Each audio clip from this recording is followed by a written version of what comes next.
Right. రాష్ట్ర వ్యాప్తంగా నెలకొన్న ఇంధన కొరత పరిస్థితులు, వైఎస్ఆర్సీపీ ఆందోళనలకు సంబంధించి అప్డేట్స్ మా ప్రతినిధి రవీంద్ర తాడేపల్లి నుంచి, అలాగే విశాఖ నుంచి మా కరెస్పాండెంట్ అనిల్ అందిస్తారు. ముందుగా రవీంద్రతో మాట్లాడదాం. రవీంద్ర, చెప్పండి. 5 రోజులు గడుస్తోంది, రాష్ట్రంలో ప్రజల ఇక్కట్లు మాత్రం తప్పట్లేదు. గంటల తరబడి కిలోమీటర్ల మేర వాహనాలతో నిల్చోవడమే సరిపోతోంది. ఈ పరిస్థితిని ప్రభుత్వం ఏమాత్రం పట్టించుకున్న పరిస్థితి అయితే కనిపించట్లేదు. ఏం జరుగుతోంది? వైఎస్ఆర్సీపీ ఆందోళన చేపడుతున్న సిచ్యువేషన్ చూస్తున్నాం. ఏంటి మీ దగ్గర ఇన్పుట్స్, రవీంద్ర?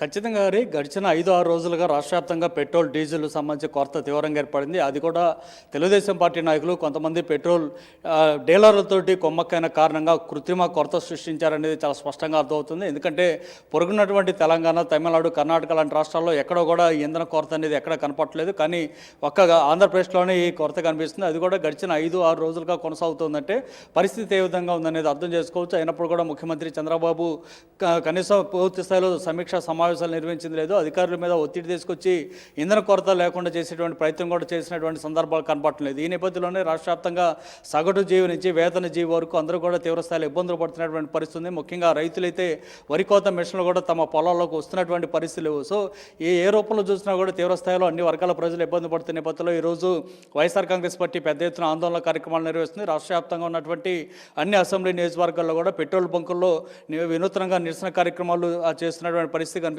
ఈ రూపంలో అయినా ప్రభుత్వం మీద తీవ్రస్థాయిలో ఒత్తిడి తీసుకురావడం ద్వారా రాష్ట్ర ప్రజల ఇంధన సమస్య అనేది తీరిపోతున్నటువంటి ఉద్దేశంతో వైఎస్ఆర్ కాంగ్రెస్ పార్టీ ప్రభుత్వం మీద ఒత్తిడి తెచ్చేందుకు ఈ కార్యక్రమాన్ని అయితే చేపట్టిన పరిస్థితి కనిపిస్తుంది. నిన్న మనం చూసాం, వైఎస్ఆర్ కాంగ్రెస్ పార్టీ అధినేత జగన్ కూడా ఒక ట్వీట్ చేశారు.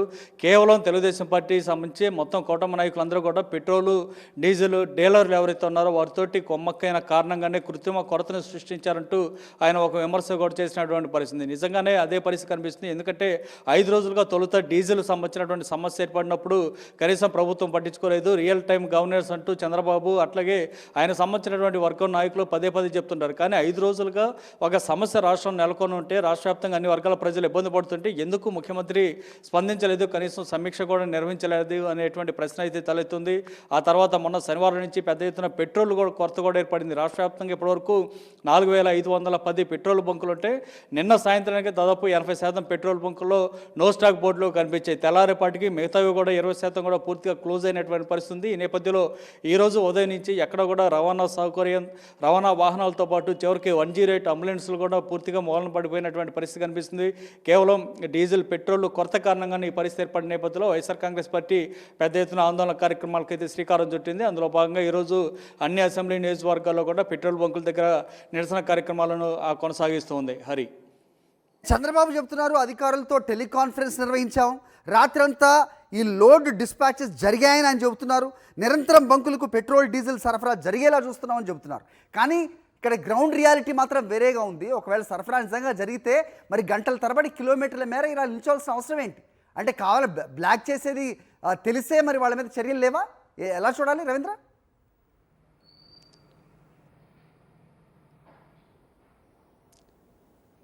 ఖచ్చితంగా ప్రభుత్వ వైపు నుంచి ఎలాంటి చర్యలు కూడా తీసుకోవట్లేదు. కారణం ఏంటంటే చంద్రబాబు కానీ అట్లాగే ప్రభుత్వ పెద్దలందరూ కూడా చాలా స్పష్టంగా తెలుసు. దీని వ్యవహారం మొత్తం వెనక కూడా కూటమి నాయకులు ఉన్నారనేది చాలా స్పష్టంగా అర్థమైనటువంటి నేపథ్యంలోనే చర్యలకు తీసుకోవడం అనేది ఖచ్చితంగా జరిగే పని కాదు. ఆ మేరకు ప్రభుత్వంలో ఎలాంటి కదలిక కూడా కనపట్లేదు. కాకపోతే అధికారుల మీద సీరియస్ అయ్యారంటూ కొన్ని లీకులు మాత్రమే ఇస్తున్నారు తప్ప నిజానికి ఏ అధికారి మీద సీరియస్ అయినటువంటి పరిస్థితి లేదు.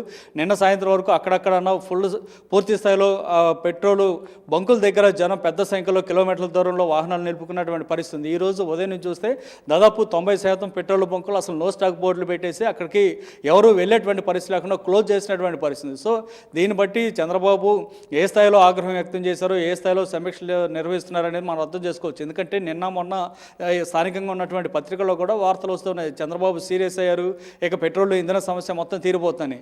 కానీ చూస్తే రోజుకి ఇంకా మరింత సీరియస్ అయింది. ఈ రోజు అయితే ఎక్కడ కనీసం పెట్రోల్ వచ్చినటువంటి దాఖలా లేదు, ఎక్కడ డీజిల్ కొడుతున్నటువంటి పెట్రోల్ బంక్ కూడా కనిపిస్తున్నటువంటి పరిస్థితులు. ఈ నేపథ్యంలో రాష్ట్ర వ్యాప్తంగా సమస్య మరింత జటిలం అవుతుందే కానీ కనీసం పరిష్కారం మార్గం దిశగా చంద్రబాబు ప్రభుత్వం ఎలాంటి నిర్ణయాలు తీసుకున్నటువంటి పరిస్థితి లేదు. కొన్ని జిల్లాల్లో జాయింట్ కలెక్టర్లు పూర్తి స్థాయిలో పెట్రోల్ బంక్ దగ్గర పెట్టినట్టు నిన్నటి వరకు మనం చూసాం. కానీ ఈరోజు ఆ పరిస్థితి కూడా లేదు. ఎందుకంటే ఈ రోజు నుంచి పూర్తిగా అసలు క్లోజ్ అయిపోయినటువంటి పరిస్థితి పెట్రోల్ బంకుల దగ్గర కనిపిస్తుంది. కాబట్టి ఇక అధికారులు కూడా ఎవరు బయటకు వచ్చేసినటువంటి పరిస్థితి కనిపెట్టలేదు. వారంతా ఒకటే చెప్తున్నారు, ఇప్పటికే ట్యాంకర్లు కూడా బయలుదేరాయి, ఖచ్చితంగా ఈరోజు మధ్యాహ్నానికో సాయంత్రానికో వస్తాయని చెప్తున్నారు తప్ప వాస్తవానికి ఇదే మాట గడిచిన 2-3 రోజులుగానే చెప్తున్నారు. కానీ సమస్య అయితే పరిష్కారం కాలేదు. ఈ రోజు కూడా ఆ అధికారులు అట్లాగే ప్రభుత్వం చేసినటువంటి ప్రకటనలను జనం నమ్మేటువంటి పరిస్థితి కనపడలేదు. ఈ నేపథ్యంలోనే చాలా చోట్ల రవాణా వాహనాలు నిలిచిపోయినటువంటి పరిస్థితి ఉంది. అట్లాగే మిగతా వరి రైతులకు సంబంధించి వరి కోత యంత్రాలు కానీ డీజిల్ దొరక 108 వాహనాలు కూడా నిలిచిపోయినటువంటి పరిస్థితి రాష్ట్ర వ్యాప్తంగా కనిపిస్తుంది. హరి. ఓకే రవీంద్ర, వైజాగ్ వెళ్దాం. మా కరెస్పాండెంట్ అనిల్ ఉన్నారు, అక్కడే మాట్లాడదాం. అనిల్, చెప్పండి, ఏంటి వైజాగ్లో పరిస్థితి? బంకుల వద్ద గంటల తరబడి నిల్చునే పరిస్థితులు ఏమన్నా మెరుగుపడ్డాయా లేదా ఏంటి? మీ దగ్గర ఇన్పుట్స్. వైఎస్ఆర్సీపీ ఆందోళన చేపడుతున్నట్టుగా కూడా అప్డేట్ చూస్తున్నాం.